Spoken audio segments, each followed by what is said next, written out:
Welcome to Canada in the Studio. This episode of our online buyer's guide will be all about the newest Shimano Dura-Ace components. This group set is the 9100 series, so just like 2 weeks ago when I was in Czech Republic on the cross-country world champs checking out the 9000 Dura-Ace series, the 9100 was being launched in France, so I missed that out. And on this episode I'm going to show you the main features. I'm going to tell you what Shimano has been focusing on when developing this one, and also some important infos on what's compatible, what's not compatible, and how you can find those informations for yourselves if you think about buying those components. So stay with me. This is the official site of Shimano, where you can see this information. When you click Discover Now button, you will be forwarded to the Dura-Ace.com microsite just for this group set, just for this release.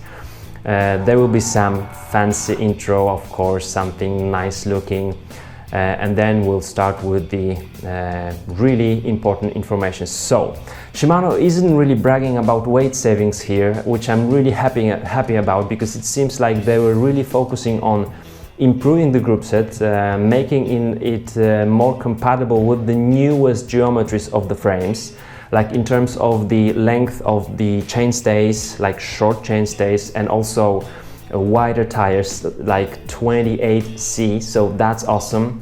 And then of course the power meter and the disc brakes, and the some improvements on the rear derailleur. So let's just check it out. This is the crankset.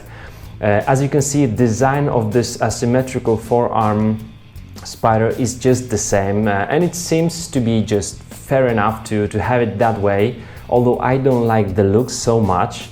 That's where we produce the most power, that's here and here, not somewhere around here. So having those arms closer to each other here seems to be like a good idea.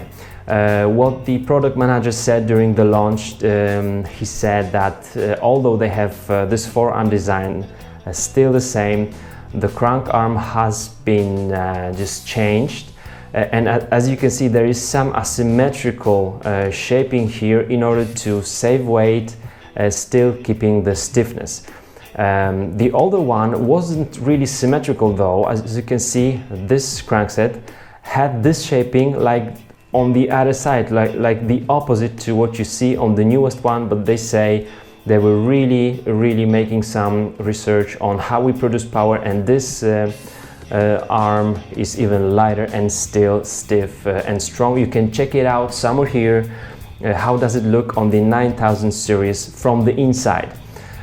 So that's really something cool. As you can see, just iconic design, rider tune gearing option, and what's important here, really important here, the chain line and the design of those chain rings will be fittable to the bikes with the shorter chainstay, and that's real improvement. That's something that shows you that Shimano think about people buying different frame sets with these components. Now, power meter in the crankset, integrated with this crankset, that's awesome stuff. You can click more about power meter, find some more infos.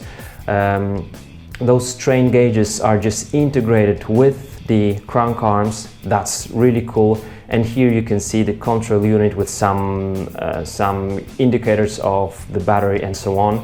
This one is operating via Bluetooth and ANT+, and it's compatible with third-party units, so computers. That's really cool. It looks nice. Dura-Ace, Shimano say that they've been working on it for years, and it's accurate, working in different climate situations, different environments. So that's cool, and it looks really nice. That's sleek design. That's something I do like about this group set. Let's go to the cassette. Nothing really changed in terms of the technology, but what has changed is that we have now this 1130 teeth option, and it's cool. When we go to the productinfo.shimano.com site, you can find those cassettes here. So we have 1125, 1128 and 1130, and then of course 1225 and then 1228 option.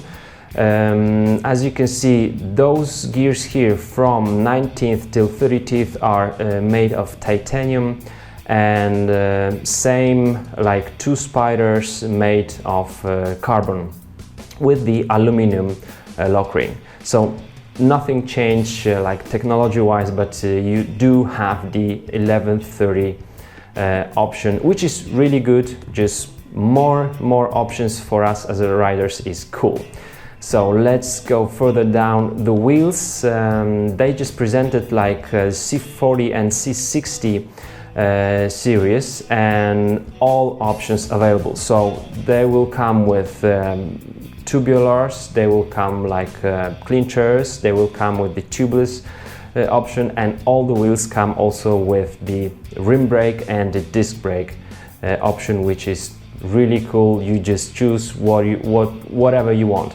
This is the tubular logo, this is the clincher logo, and this is the tubeless logo.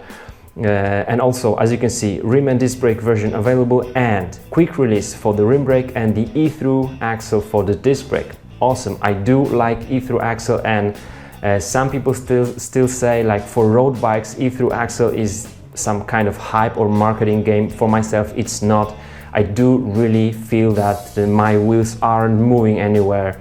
And it does enhance the stiffness of the system, especially with the disc brakes version. So Shimano is ready, just in case if UCI will allow for the disc brake use in the peloton. Shimano has this option for their riders, so that's really cool. Let's go further down. This is the C40, and same tubular clincher, tubeless rim and disc brakes, quick release for rim, and e-through axle for disc brake. So same stuff. As you can see, C24 comes as a clincher. Alright, let's go down to the shifting. You can now choose whatever you wanna, whatever you're interested in, like the electronical, group set, mechanical, and triathlon and time trial. Let's just scroll down, and that's the STI.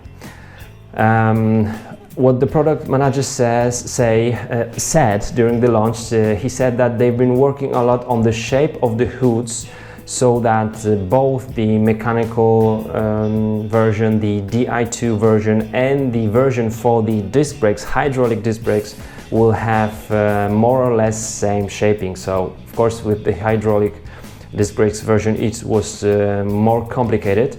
There is newer, like some new kind of material on the hoods here, and the rider wouldn't really feel that much of a difference between the Di2 and the hydraulic brakes and the rim brakes version in terms of the shape of those hoods. So that was something they were focusing on. Derailleurs, both are just different. Of course, we are here on the Di2 version. But let's just go for the mechanical, because both are completely redesigned. The front one, that's interesting topic. The front one just got a wider link, wider arm with the 9000 version. Let me show you this one here. Okay.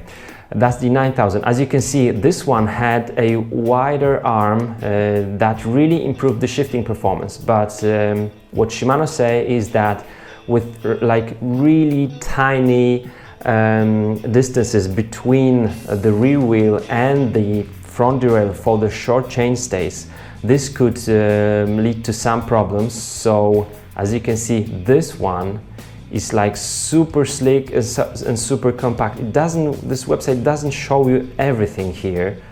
It doesn't work that well, but this one is really like small and compact, and it will fit to those bikes with super short chainstay, like 41 centimeters.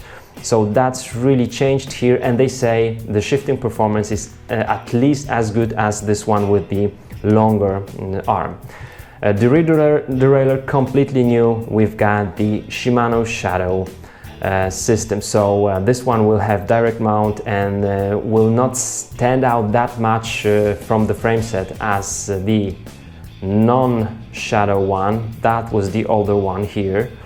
Also, the look is really cool. It looks kind of like the newest XTR. I'm just hoping that it will still be stiff and it won't be flexy on those joints, because on some derailleurs I didn't like it, like on SLX. But we have the shadow for the first time here, and why do we have shadow? It will not be that easy to crash it when you crash the bike, so that's better, and some say it also enhances the shifting performance. For myself, no really difference in shifting performance with the Shimano Shadow derailleurs, but these are much more stable during your ride. So both derailleurs are completely new here, and let's just scroll down. That's basically all the data here.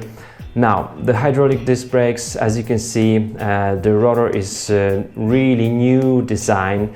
It's made so that it will minimize the temperature of the system here, so it has to be cooling off those brakes here with ice technology, freeze up. As you can see, the rotor here has lots of material between the braking surface down to the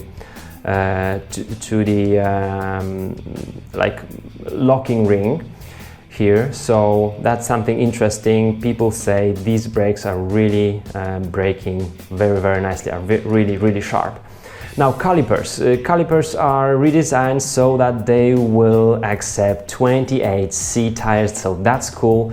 Shimano claim 43% improvements in terms of the stiffness. That's kind of a lot. I don't believe that maybe that much, but these are more aero as well. And as you can see, even this small lever that opens up more space when you are assembling or disassembling, removing the wheel, opens in the other way around now, so that it will be hidden and more aero. So that's something interesting. Of course, two options with the like standard mount and the direct mount.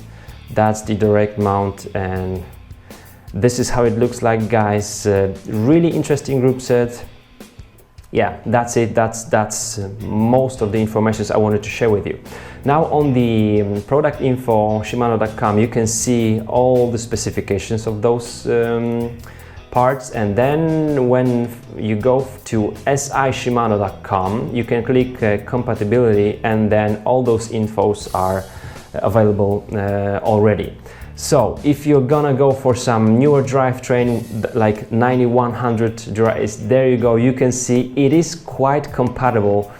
You can see that you can use even like 105 5800 levers with the newer front derailleur and the newer 9100 crankset. What you have to use with the older front derailleur is the older crankset. So the older derailleur, front derailleur, will not work with the newer crankset. So this is how you can see all those infos here.